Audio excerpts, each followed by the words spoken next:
What's up, sound painters? My name is Matthew Arreguin. I'm a composer and cellist, and I got my PhD in music composition at Northwestern University.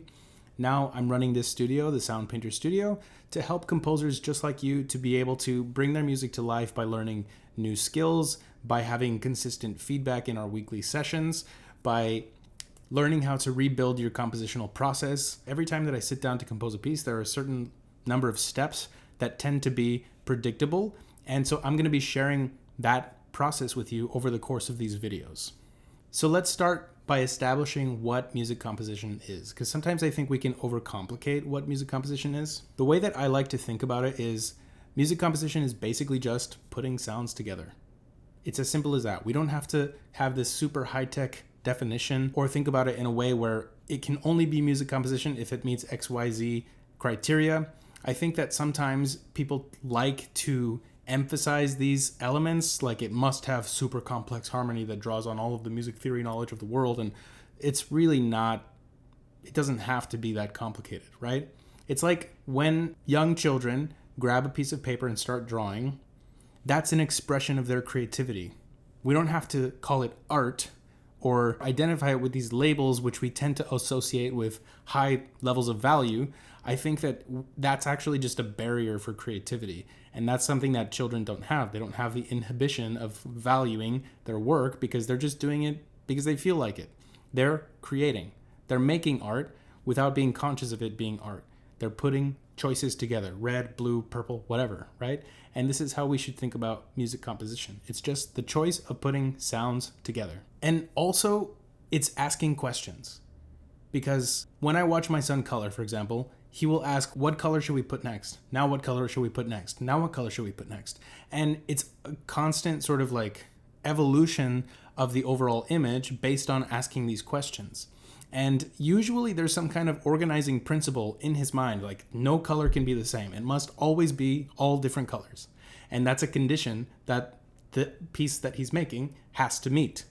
And we can think about this in similar ways when we're composing. So we can think about, well, I want to use these elements. What can I do with these elements? And what if I did this to these elements? And there are a lot of what ifs that you can apply to the elements. You can say, what kinds of filters? What dynamic level? Where in the register of this instrument am I going to play? Which, if it's a string instrument, which string is this line going to be on? Or what chords am I going to play? Or if it's multiple strings, how am I going to orchestrate this chord? And what if I did it this way? What if I did it that way? Being conscious of the decisions that you're making by asking questions about what you should do is one of the most essential parts of being a composer. It's learning how to ask good questions. It's important to keep the definition of music composition broad because it can mean different things for different people. And that's a good thing. We want that. We don't want music composition to be confined to just a specific way of doing things because that's going to exclude a lot of the way that people work, right? And that's going to make people feel uncertain about whether what they're doing is even valid. And that's not something that we want. We want everyone to feel valid if what they're doing is putting sounds together and asking good questions about what they should do with those things. That's it, right? Any sound can be combined with any other sound. And that is essentially what composition is. Composing, if we think about it, like the root word pose is like putting together, like in the Latin root word, like in Spanish you would say poner, but a lot of the conjugations have like that, the S sound, for example, in past tense, like yo puse is like I put. So yo compuse, I composed. So the co part, the com part is like the putting together, and the poner in Spanish is like putting, like compose, putting things together. That's literally what composing is. Now, what differentiates one composer from another is going to be the exact choices of what they choose to put together and the timings of when those things occur. Because you could give the same elements to 5 different composers and get 5 completely different pieces. That's why there's so much tonal music, right? If you give the same chord progression, the same conditions to Bach, Beethoven, Mozart, Wagner, and Mahler, for example, you're going to get 5 completely different pieces. And obviously they lived at different times. I'm not saying that they lived at the same time because some of them would have already been dead. Most of them would, actually, I think all of them would have been dead by Mahler's time. Anyway, so the point is mainly that even with the same elements, we have these highly original, highly nuanced, differentiated results. It's like with cooking. When you're cooking, even if you're trying to follow a recipe, like say you're going to replicate one of the favorite recipes that maybe your mom or your dad or your grandma made when you were a kid, because you want to taste it again because it's been many years. Even if you follow the instructions and use all the same ingredients, there are so many variables that most of the time, and I'm sure you've experienced this, it doesn't taste anything like what you expected when that family member made that dish. Or there are certain things that are a little bit different.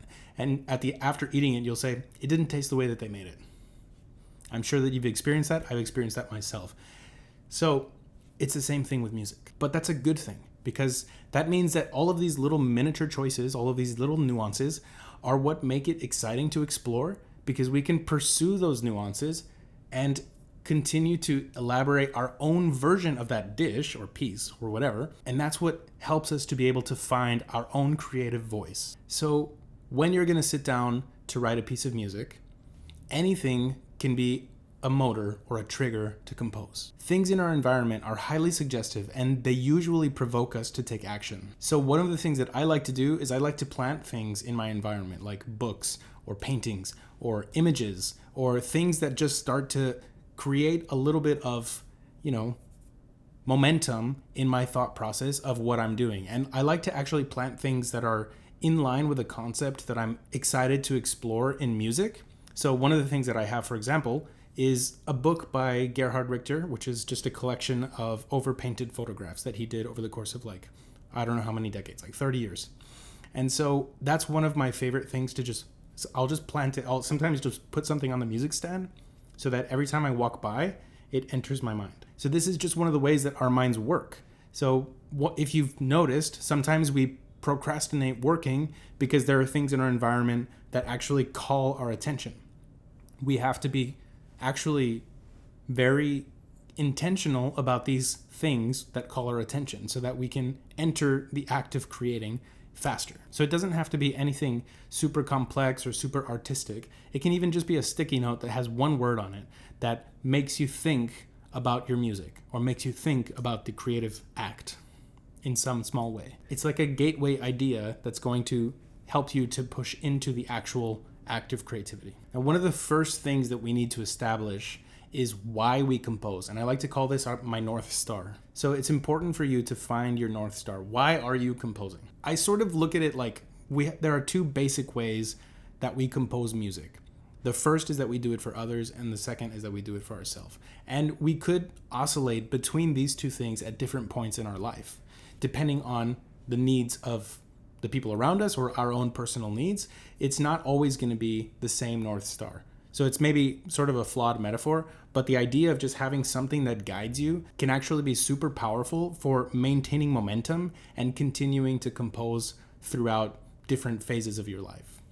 So when you think about composing for others, there's sort of a communal aspect to it. And music obviously is a very communal act, although sometimes for composers it can feel sort of lonely. So that's sort of the benefit of being in a studio like this, is that you get to always have sort of a community around your music making, even if you're composing by yourself, which most of us are. I think all of us are, actually. So this first aspect, composing for others, would mean you tend to write music to be part of a community. So your choices and the ideas that you have are going to be congruent with what the community is doing. And you see this a lot in graduate school.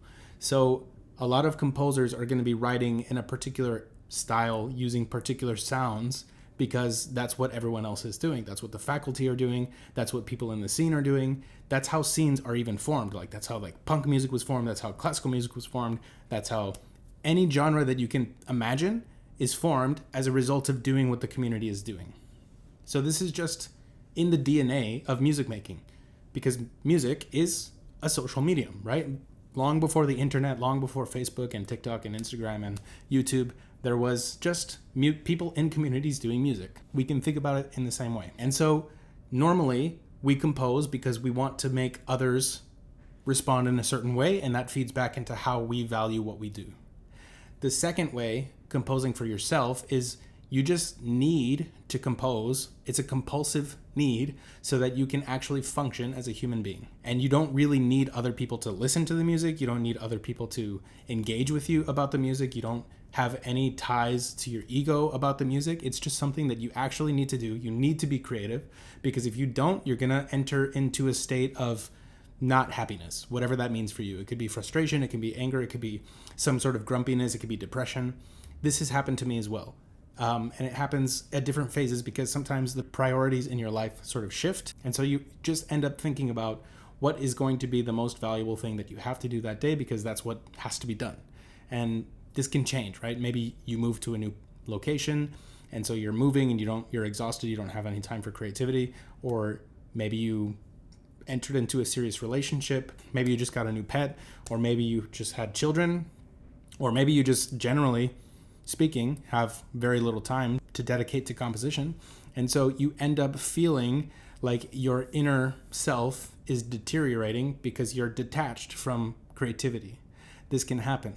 And so if you know that that's a result of not composing, then it could be that composing for yourself, at least a percentage of like the North Star, composing for yourself is going to be important, right? Because as I said, you can oscillate between either composing for others or composing for yourself at different phases in your life. And so we have to think about what is the real reason why we are composing in life. Do we need it because we want to be part of a community, or do we need it because we want to stay sane? If you happen to know that you compose because you want to be a part of a community, and you're not composing and you're not part of a community, then it might actually make sense to start trying to engage with the community again so that you can start to feel some sort of validation about composing.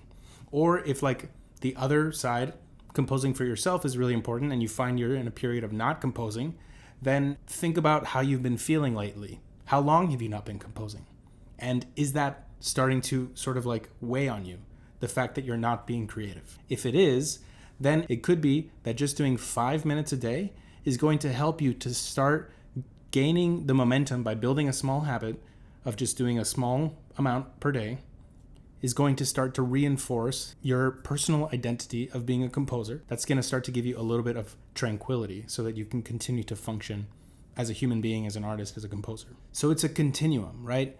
Some people are more towards one end than the other. Some people are an even split in the middle. You just have to figure out where you are on that continuum. Think about it, write out what your values are as a human being, as a composer, and see where you would lie on either the end of the spectrum of writing for yourself or writing for others. I mean, almost no one is at the extremes. We're most of us somewhere in between, in the middle. So that's something that I think is really important to understand about oneself, about one's own psychology. And once you understand that, I think that's going to help you to stay motivated and to keep up the momentum of composing, right? It's sort of like with food. If you know that if you don't eat for a certain amount of time, you're going to feel weak and tired and fatigued, then you're probably going to do something about it on a daily basis, right? You're probably going to eat at a certain time because you know that if you don't eat by a certain hour, everyone is different, but if you don't eat by a certain hour, you're not going to be able to function right. Or you must have breakfast at this time and then lunch like an exact interval of time after that, because if you don't, it's going to start to be a little bit hard for you to continue your workday or your productivity or whatever it is that you're doing that day. So it's the same thing with music.